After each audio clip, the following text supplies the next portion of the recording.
สบายดีสบายดีสวัสดีพ่อแม่พี่น้องยินดีต้อนรับเข้าสู่ช่องน้องตายสาวลาวคือเก่าเด้อป้าพี่น้องมื้อนี้น้องตายสิพามาเบิ่งบรรยากาศเนาะตอนนี้ก็ประมาณ5 โมงเนาะพี่น้องเดี๋ยวสิพาไปชมบรรยากาศน้ำหมอกลงเนาะโอเคพี่น้องก่อนไปรับชมฝากกดไลค์กดแชร์กดติดตามเพื่อเป็นกำลังใจให้น้องตายในเด้อนี่เนาะพี่น้องเป็ดไก่อันนี้เป็นไก่แถวหน้าบ้านเนาะบรรยากาศก็สิประมาณนี้พี่น้องน้ำหมอกลงนี่น้ำหมอกลงเดี๋ยวไปเบิ่งฟักเนาะ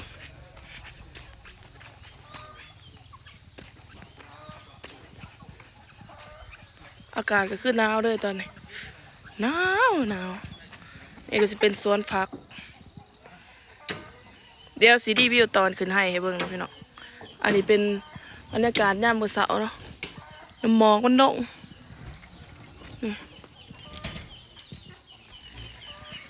นี่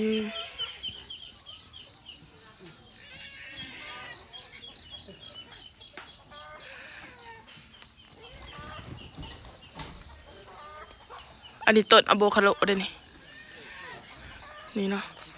นี่ไอ้บ้านกระทั่งสิเกลือไก่พี่น้องอันนี้เป็นอ้ายเนาะสบายดีเลยที่ไหนสบายดีนี่นะพี่น้องไอ้บ้านอันนี้เป็นพิซซ่าของหลวงตายเนาะหลวงตายมาเก็บกาแฟน้ำเพิ่นนี่ไก่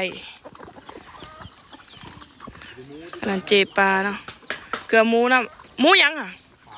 หมูป่ามีหมูป่าน้ำเด้อพี่น้องหมูป่ามาแต่ใส่ใบซื้อเอาบ่อันนี้เป็นเดียงหมูป่าน้ำนะพี่น้องนี่บักกาแฟว่าท่านซุกเนาะมาท่านซุกตัวซุกน่าสิเก็บไปแต่เนาะนี่เนาะสร้างมาแต่ปากเสะวะเดี๋ยวจะไปเบิ่งเพื่อนเนาะเพื่อนไอ้บายนี่พี่น้องบรรยากาศอันนี้น้ำหมอกมันโล่งเนื้อบริเวณกล่องลงใต้มั่วอะไรนี่เนาะ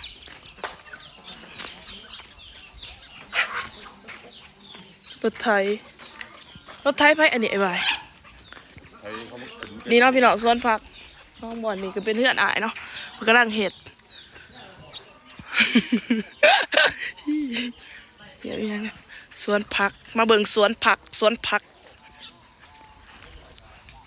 นี่เนาะสวนผักมี2 งานนี่บรรยากาศดีพี่น้องเลยนี่เนาะไปเบิ่งซะนี่เนาะบรรยากาศขางเพื่อน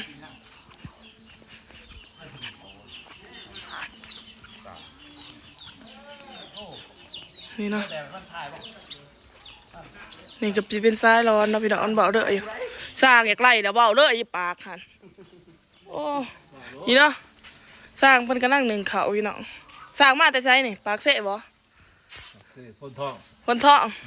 อ๋อเป็นกระนั่งลูกหนึ่งเขาโอ้ยเท้าร้ายเตือนกับถ่ายคลิปใหม่จำบ่ดีว่าจำดีอยู่แต่ว่ายังให้จะเบาอีกได้ใช่ว่าเป็นยังหรอกแล้วยังกินแดงมันคืนนี่สร้างว่ากินปีหมูแต่อ๋อตะเพนบ่เป็นมาแต่ปากเสะเลยพี่น้องเพิ่นมานอนพี่นอนไหนจักเดือน2 เดือนเด่นโอ้ว่าไหน2 เดือนนี่เนาะพี่น้องซีมือเพิ่นใครสนใจติดต่อเพิ่นเด้อดินี่ซีมืออันนี้เป็นเพื่อนเนาะเพื่อนไอ้บายมี4 ห้องนี่ต้นกาแฟไปเป้าเฮ็ดยังกินนี่เนาะมากาแฟโอ้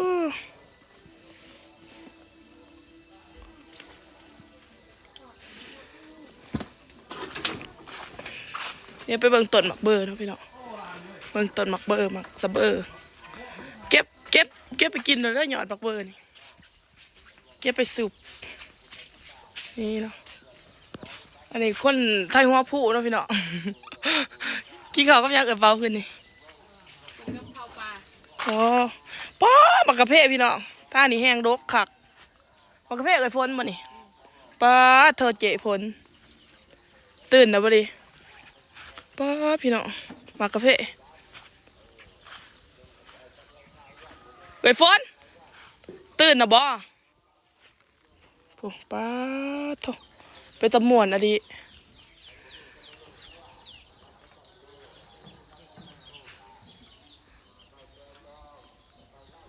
นี่นะมากาแฟพี่น้อง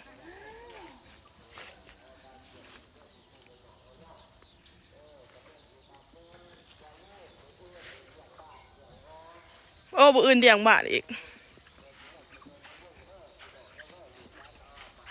พามาสูดบรรยากาศดีพี่น้องว่านี่น้องตายไปอันนั้นคนไทยหลายแถวน้ำตกโอ้ยบักกะเพพี่ดึกอะดิผู้พี่น้องกาแฟ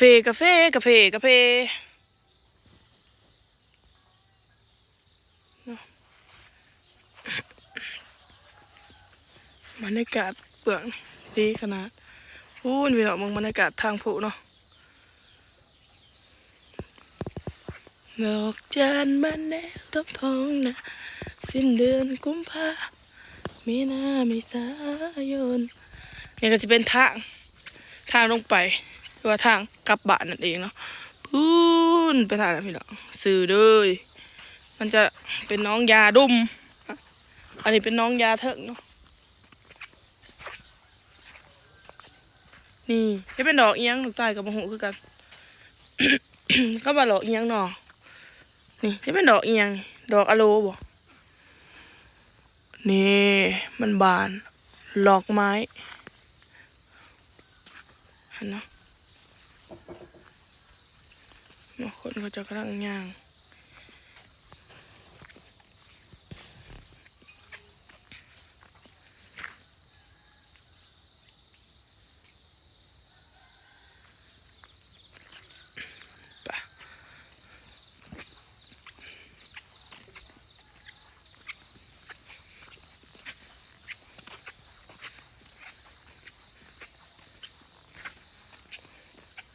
อยู่ทางนี้ต้องในตื่นแต่เช้าเลยพี่น้องเพื่อสิเตรียมหนึ่งเขาวหนึ่งน้ำแล้วก็ไปแค่เก็บกาแฟเนาะมาคำอาบน้ำกันหนาวอาบน้ำหนาวมากเลยนี่เนาะสะอ่อน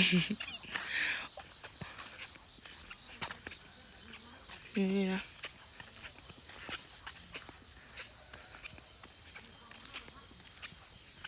เก็บผักไปกินกับแจ่วก่อน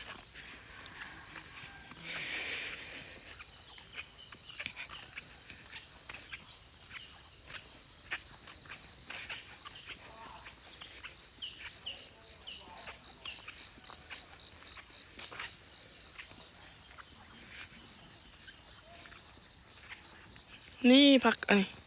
กินกับตาบกุ้งแซ่บเลยนี่ไป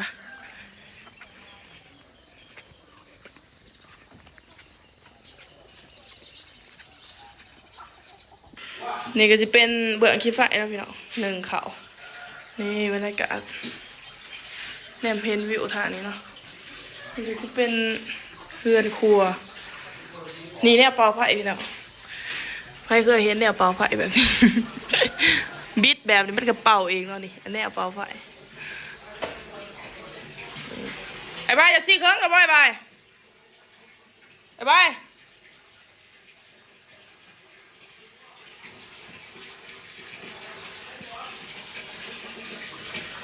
โอเคแล้วพี่น้องค่ะสำหรับคลิปนี้ก็สิจบเพียงสำนีเด้อ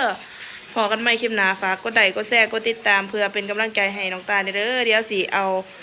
บรรยากาศได้สิแบ่งเวลามาถ่ายคลิปให้เบิ่งหลายๆเนาะพี่น้องพอกันใหม่คลิปหน้าฝากกดไลค์กดแชร์กดติดตามให้น้องตาลเด้อบ๊ายบาย